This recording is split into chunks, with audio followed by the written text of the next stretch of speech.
Good morning, everyone. Thank you for joining us. My name is Greg Betzweiser, and I'm the contract specialist for Metropolitan Energy Center, and along with Lane Stracener, our communications coordinator, and David Albrecht, senior program coordinator. Today, we'll be going over the details, documents, and submission process for our funding opportunity, Clean Diesel Replacement Funding. Please note, since its initial release, this RFA has been modified to allow a broader range of vehicle replacement technologies. In addition to battery electric vehicles, replacements of class 5 through 8 diesel units with similar vehicles powered by propane or compressed natural gas are now eligible for rebates as well. So electric, propane, and natural gas are now eligible. Attendees will be on mute throughout the presentation, so if you have any questions, please type them into the chat window of the GoToWebinar screen, and we'll be able to answer them at the end. Additionally, applicants are encouraged to submit questions after the presentation. You can mail those to rfa@metroenergy.org with the subject line, query for DERA RFA. Questions will be accepted until April 21st. Answers will be publicly posted to the MEC website, and where discrepancies exist between this webinar and the associated RFA guidance document, the guidance document will prevail.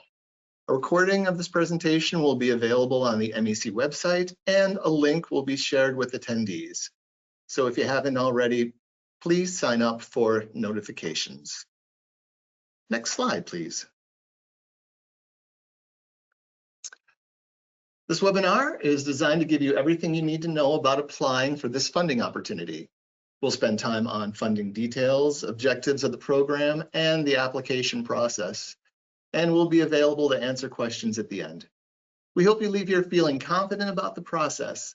Our goal is to assist you with the information you need to submit a complete application. And like the slide says, prepare to take full advantage of funding, understand program requirements, align projects, and deliver real, tangible community benefits.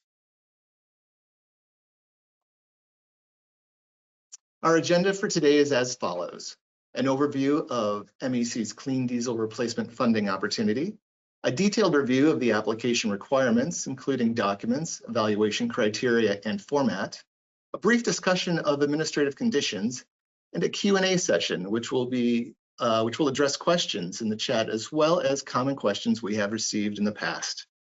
David Albrecht will be fielding most of those, as he is our DERA specialist.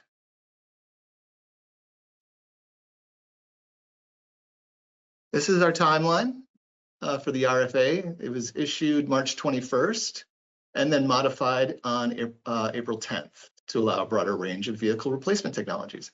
Pre-application meeting is today. RFA questions deadline, that's April 21st. RFA submission deadline, May 2nd at 4 p.m. Central Time. MEC selection notification, we anticipate May 9th. And we do anticipate a short award negotiation time frame and should be wrapping those up by June, hopefully.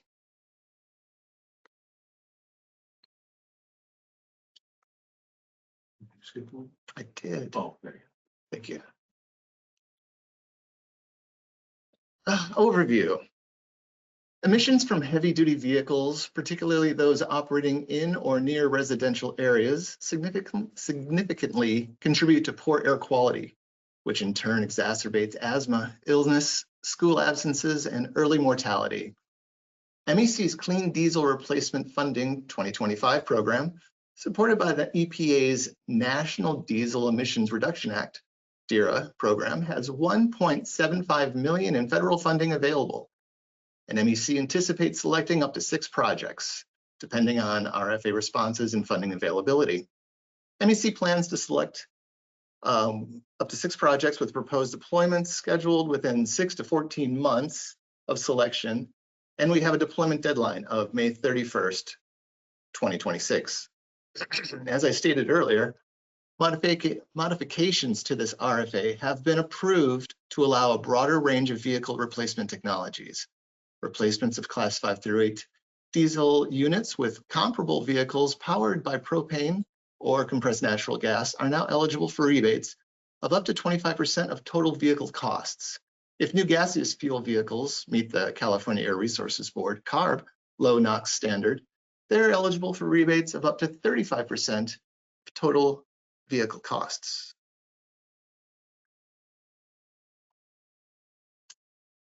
Funding will be provided as a rebate, and the total program is limited to available funds. MEC reserves the right to not fund or provide partial funding.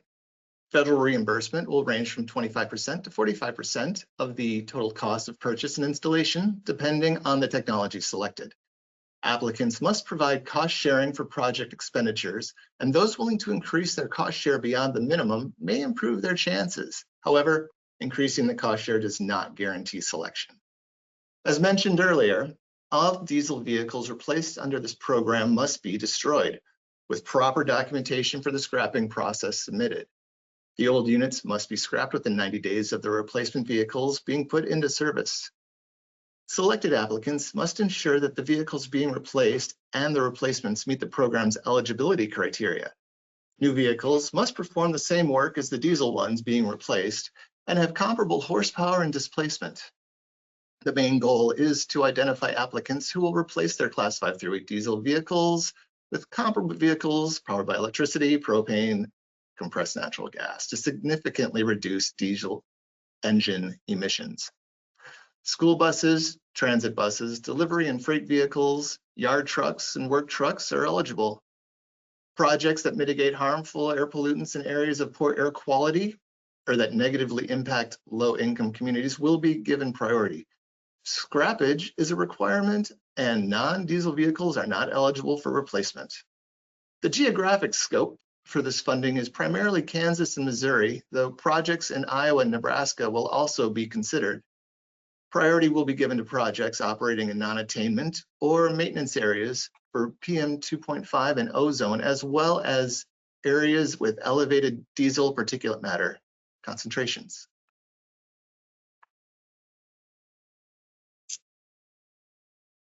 Reimbursement rates. Cost sharing requirements apply to all deployment project types and depend on technology selected and deployed. Applicants willing to forego some funding, for instance, asking for a 20% reimbursement instead of the 25% maximum on a vehicle replacement, will improve their chances of approval, though doing so cannot guarantee success.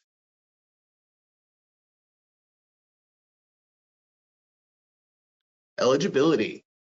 The vehicles being replaced must be powered by compressed natural gas, propane, or electricity, as we stated. The vehicles being replaced must be Class 5 through 8 vehicles, diesel, that is with a GVWR of 13,001 pounds to over 33,1 pounds. Eligible categories include school or transit buses, off-road terminal trucks, i.e. hostlers or yard goats, work trucks, trash haulers, short-haul delivery trucks, and long-haul freight tractors.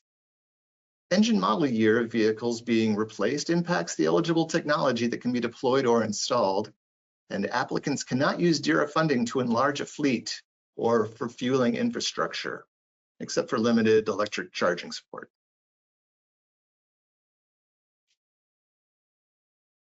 Eligibility continued. To ensure the planned replacement or upfit is certified and eligible for use under these funds, and to confirm eligibility of old vehicles, we recommend you search engine family names through the California Air Resources Board CARB website. A link to the website is in the guidance document, and these are listed by engine model year, type, and original equipment manufacturer. New vehicles must perform substantially the same work as the units they replace and have substantially the same horsepower and displacement. Increases of up to 10% of GVWR within an engine's intended service class may be allowed for vocational trucks, but the EPA must agree to variances like this before purchase. And again, non-diesel vehicles are not eligible. All vehicles replaced under this program must be destroyed. There are specific requirements for the scrapping process, including prescribed methods, photographs, site visits, and sales receipts. Old units must be scrapped within 90 days of the date of the replacement vehicles are placed into service, as we stated, and Any income from scrapping old units will be subtracted from the applicant rebates.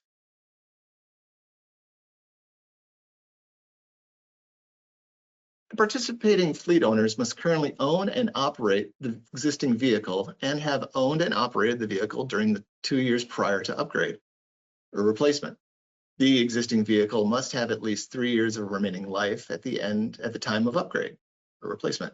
The remaining life is the fleet owner's estimate of the number of years until the unit would have been retired from service if the unit were not being upgraded or scrapped because of the grant funding.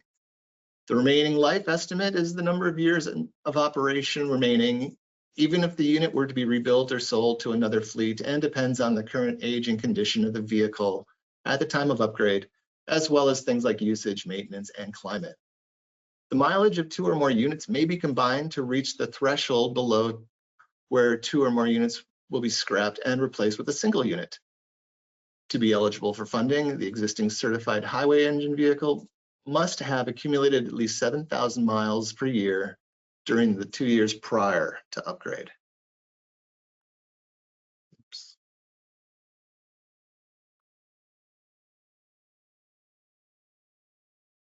Program goals and benefits. Short-term goals and long-term benefits.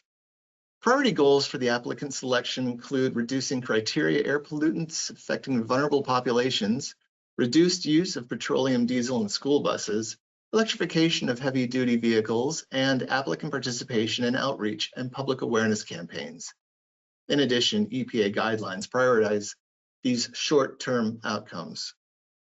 Improvements within the goods movement sector, including rail and freight terminals, ports and distribution centers, electric and gaseous fuels, vehicle deployments within communities hurt by air pollutions. Another short-term goal is inclusion of plans for workforce readiness and worker training through alternative fuels deployments involving drivers, technicians, mechanics, and other essential personnel. Inclusion of plans to protect funded investments from negative weather impacts, flood, storm damage, etc. And data capture and lessons learned is an important goal, and projects on the leading edge of technology are encouraged. These will be leveraged into project success stories and shared through our business and community relationships using targeted outreach and educational peer-to-peer presentations. Together, deployments and outreach will encourage the adoption of zero-emission and clean fuel vehicles. Long-term benefits and outcomes will include a reduction of NOx, particulate matter, and other criteria air pollutants, better air quality for communities hurt by pollution, and better market readiness for electric and gaseous fuel vehicle deployments, moving towards self-sustaining regional and national alternative markets. Let's get into the criteria for evaluation. All applicants will be reviewed by a committee consisting of MEC staff and other members offering technical evaluations and assistance as necessary. Applicants will be notified if additional information or documentation is required. No additional information pertaining to submission, including email and phone calls, will be considered once the review process is underway. When evaluating projects for funding, the review committee will consider the following criteria.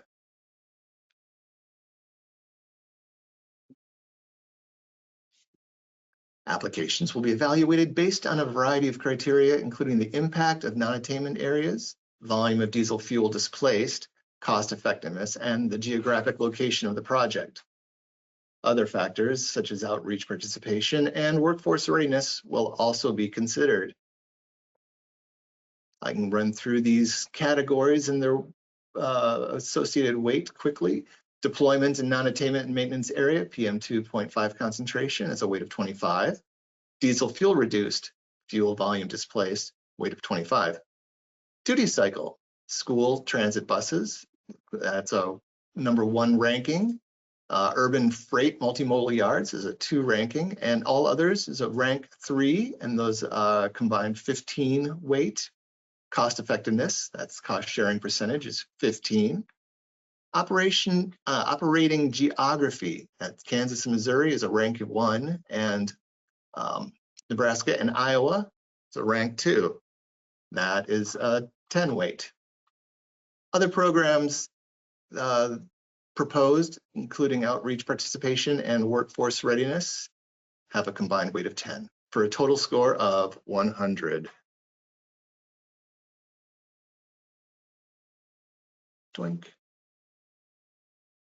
Application submission.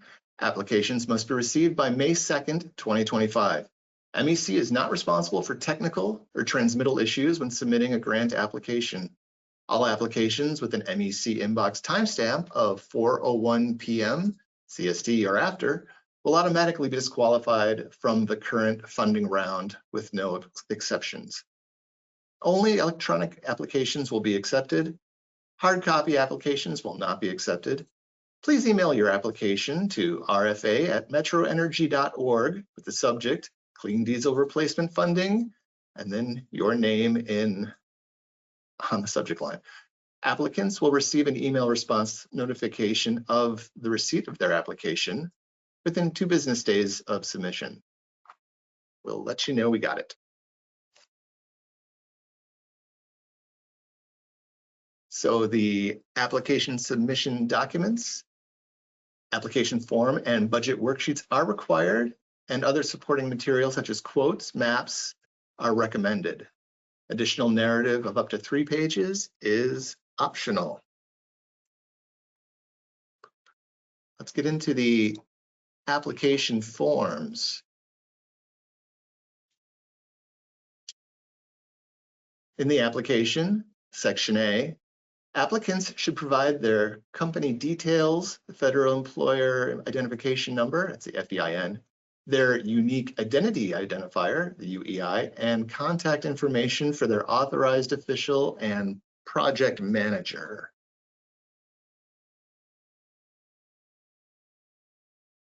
Under B, project summary, applicants will outline their project budget and provide details on the total project budget, federal funds requested, and the timeline for new vehicle deployment.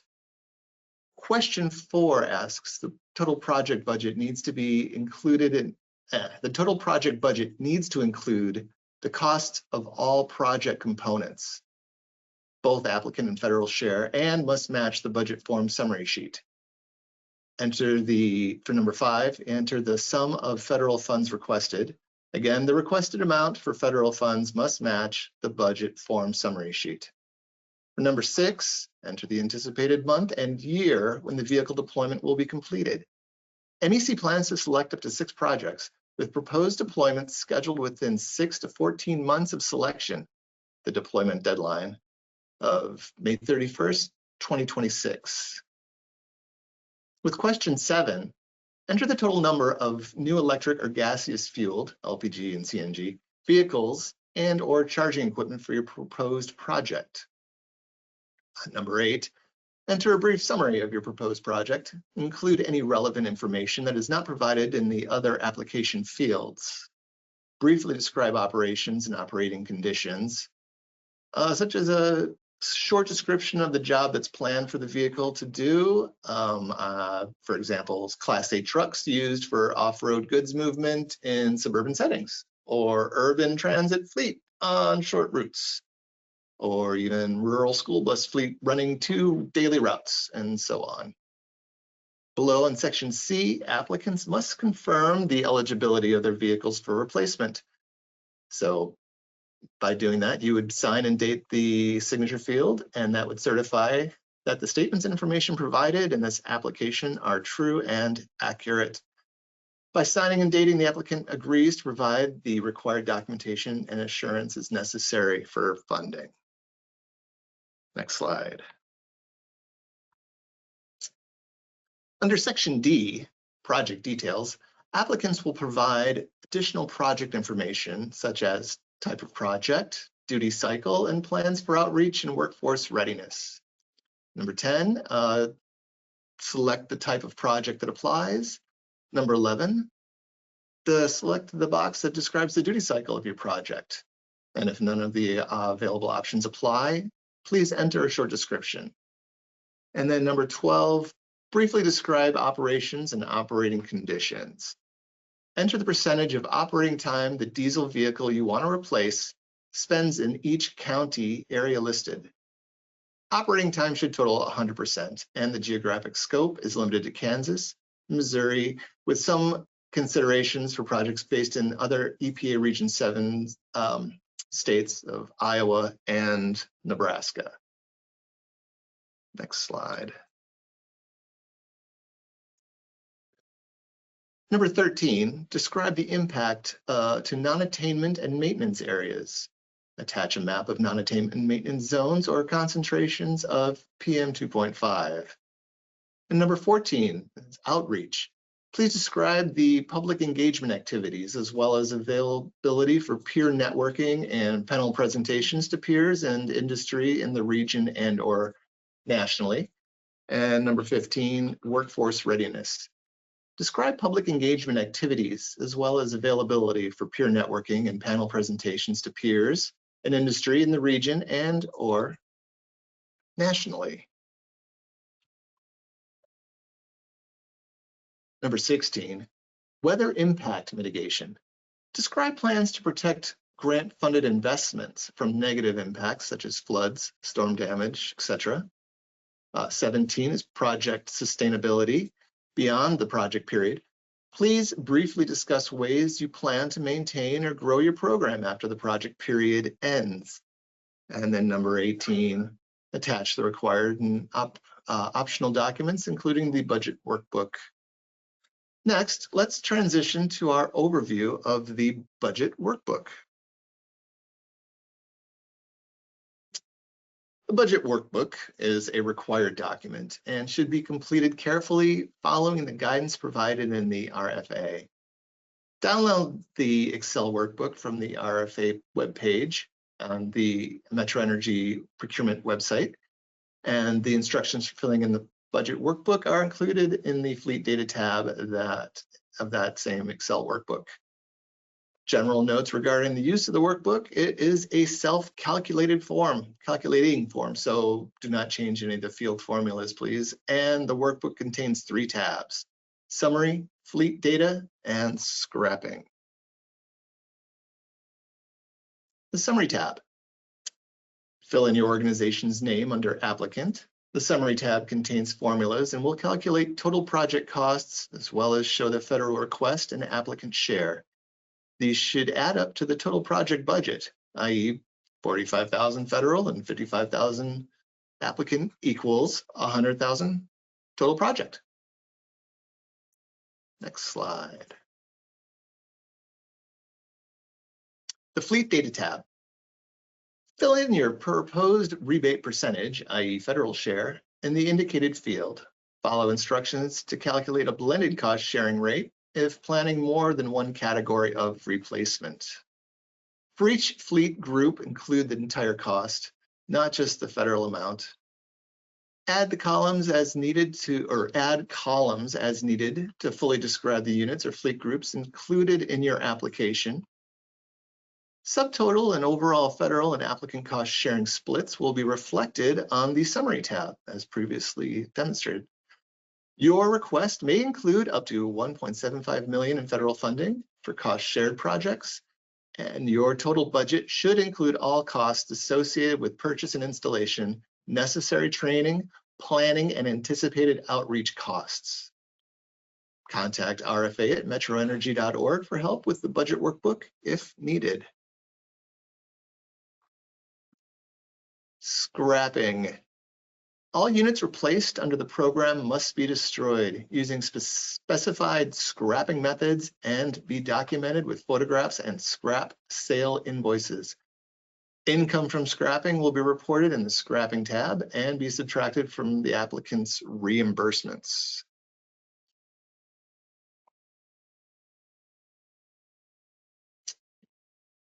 Now I'll recap the required documents. Summary of the application documents: the application form, which is required. Download the PDF application form to a desktop to use all the features and signature fields. Follow the instructions on the form to complete the fields. Save it as a PDF and name the file applicant name _ application. B, budget and fleet data form, a required document. Download the Excel file from the procurement webpage and follow the instructions in the Fleet Data tab of the Excel form and fill in the fields. See also instructions and information in the application form. Save it as an Excel file and name the file applicant name _ budget. Other supporting documents, recommended documents, in a combined PDF, provide other support documents, including vehicle and any infrastructure quotes. Use links from section 3.b to generate maps that show your project location in relation to non-attainment or maintenance zones or areas of heavy PM 2.5 concentrations. Combine all supporting documents into a single PDF and name the file applicant name _ other attachments. Additional narrative, this is optional, and should be limited to 3 pages. If the spaces provided in the application form are inadequate, applicants are welcome to state "see additional narrative" in the form fields and provide a longer narrative as an attachment. More information is always welcome. However, the omission of the additional narrative will not affect your chances for selection. Save the additional narrative as a PDF, then name the file applicant name _ narrative. Now we're going to get into the administrative terms. These are parts of the guidance document, and we will begin with proprietary confidential information. Any restrictions on the use of the inspection material contained in the application shall be clearly stated in the application itself. Written requests by the applicant for confidentiality shall be submitted to MEC in advance of the application submission deadline, along with the application material. The applicant must state specifically what elements of the application are to be considered confidential or proprietary and must be packaged separately from the rest of the application. Commingling of confidential and proprietary and other sensitive information is not acceptable. Neither an application in its entirety nor application price information will be considered confidential and proprietary. Any information that will be included in any resulting agreement cannot be considered confidential. Organizational conflict of interest. Any business entity or individual may be ineligible for selection if they are found to have an organizational conflict of interest, as outlined in the RFA, in relation to the solicitation and the resulting agreement. Applicants must disclose any potential conflicts of interest. Individuals or business entities who have been engaged by MEC to assist in preparing the original application or who have had access to sensitive information related to this procurement process prior to the solicitation, including but not limited to requirements, statements of work, or evaluation criteria, will not be eligible to directly or indirectly apply. MEC considers such prior engagement or access as an organizational conflict of interest, as it may create an unfair competitive advantage. RFA response material ownership. MEC has the right to retain applicants' original applications and other RFA response materials for its files. Binding offer. An application submitted in response to this RFA shall constitute a binding offer. Debarment and suspension. By submitting an application in response to this RFA, the applicant certifies that its principals, and proposed subcontractors, if any, are not presently debarred, suspended, proposed for debarment, declared ineligible, or voluntarily excluded from covered transactions by any federal debarment or agency as outlined in the RFA. A disclaimer: all statistical and fiscal information contained in this RFA and any amendments and modifications thereto reflect the best and most accurate information available to MEC at the time of the RFA preparation. As previously mentioned, applicants are required to provide their federal employer identification number, their unique identity identifier, the UEI, as well as a copy of their IRS W-9 form. Incurred costs. MEC is not liable for any cost incurred by the applicant prior to issuance of a legally executed agreement, purchase order, or other authorized acquisition document. compliance with all federal, state, and municipal laws and regulations. Successful applicants shall comply with applicable federal, state, and local laws and regulations in the performance of all work under the resulting agreement. Successful applicants shall obtain all federal, state, and local permits, authorizations, and approvals of all work performed under the agreement. This includes the governing agreement between MEC and the EPA. Successful applicants who complete a contract agreement will manage and expend funding to maximize these benefits, including commencing expenditures and activities as quickly as possible, consistent with prudent management. Contract planning, evaluation, and vendor selection will be required to align with the program's core goals. Next slide will be the selection process.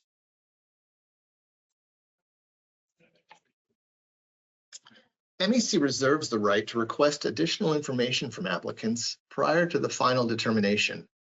Funding decisions will be based on a competitive process, and not all applicants may receive funding. MEC reserves the right to delay any decision due to budgetary constraints. MEC reserves the right to vary from the evaluation criteria listed within this document during the bid solicitation period as necessary or appropriate. Any modifications to evaluation criteria will be posted to MEC's website.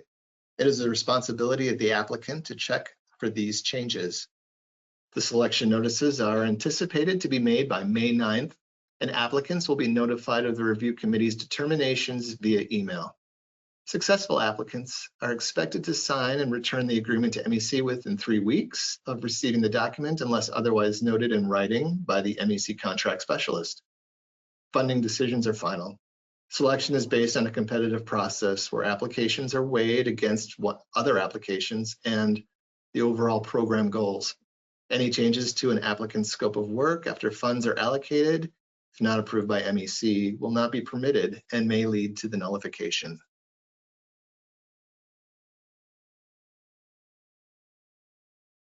Reporting procedures. All funding is contingent on the accuracy of the information provided in the application and will require the successful applicant to maintain accountability and submit regular reports.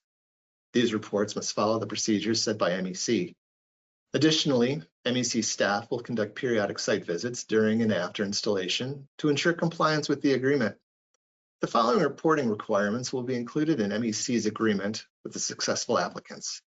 Successful applicants will join monthly status calls with other project participants. Additionally, applicants must submit a written progress report every quarter outlining activities under this agreement. It will be the responsibility of the successful applicant to prepare and submit these reports on time. Failure to do so may lead to delayed payment of funds and/or termination of the agreement.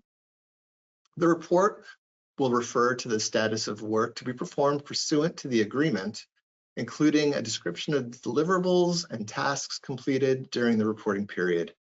It will include a description of any findings or results, any anticipated outcomes or roadblocks encountered, and any potential future applications of project results.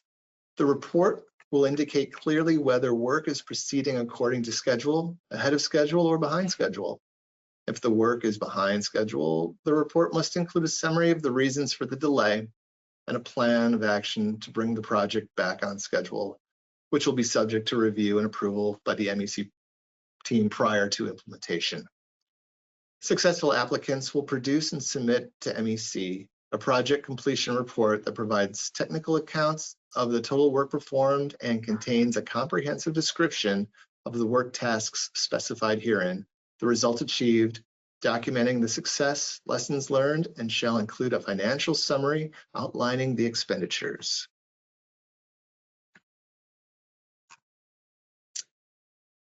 The following payment procedures will be outlined in MEC's agreement with the successful applicant. Payments will be made in accordance with the contract terms.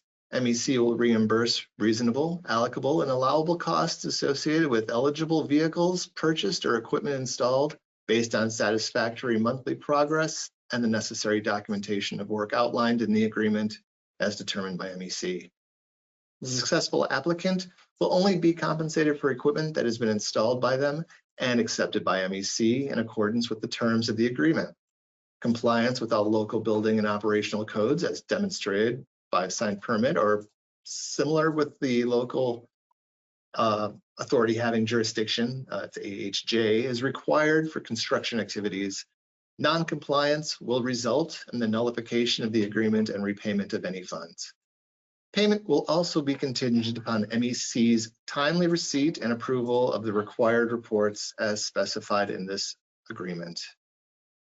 That concludes the formal part of this presentation.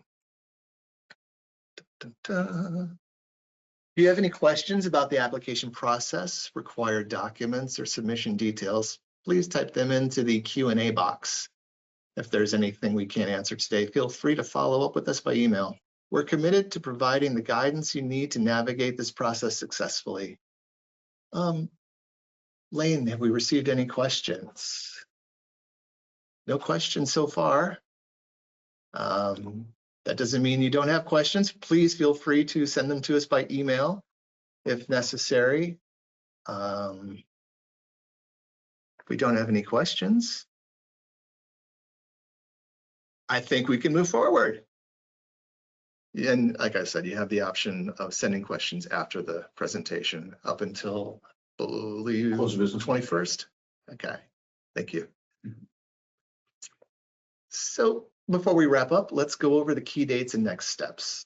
Please email questions to RFA, as we said, at metroenergy.org with the subject line, query for DERA RFA. Questions will be accepted until April 21st. Answers will be posted publicly to the MEC website under the procurement tab. And the due date for this request for applications is May 2nd at 4 p.m. CST. Please don't wait until the last minute to submit because late applications can't be accepted. All submissions should be emailed to rfa@metroenergy.org with the subject line, application for DOE RFA. Please go to our website for further information on environmental issues and to access our grant writing webinar from December of a couple years ago. In closing, we'd like to remind you that a recording of today's slide presentation will be available on the MEC website in a couple of days. Thank you once again for your time and attention, and we look forward to reviewing your applications. Because together, we can make meaningful progress toward cleaner transportation and healthier communities. Thank you, everybody. Have a wonderful rest of your day.